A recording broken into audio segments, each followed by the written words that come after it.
হাউসউইট web ফিল্মের শুটিংয়ের সময় দুর্ঘটনায় আহত হয়েছেন অভিনেতা জিয়াউল ফারুক অপূর্ব, তাসনিয়া ফারিন ও সাইদুর রহমান পাভেল। শুক্রবার সামাজিক যোগাযোগ মাধ্যম ফেসবুকে পোস্ট দিয়ে বিষয়টি নিশ্চিত করেছেন পরিচালক কাজল আরিফিন অমি। ফেসবুকে পোস্টে অমি লিখেছেন, আমাদের হাউসউইটের একটি দৃশ্যের শুটিংয়ের সময় দুর্ভাগ্যবশত স্কুটি দিয়ে দুর্ঘটনা ঘটে।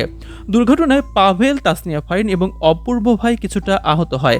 সাথে সাথে আমরা হাসপাতালে আসলে ডাক্তার নিশ্চিত করেন পাভেল, ফারিন এবং অপূর্ব ভাই এখন সম্পূর্ণ সুস্থ আছেন।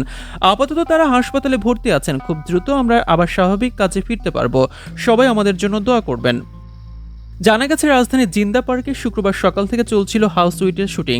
দুপুর 12টার দিকে একটি ড্রাইভিং দৃশ্যে শুট চলা অবস্থায় দুর্ঘটনার শিকার হন 3 অভিনয়শিল্পী।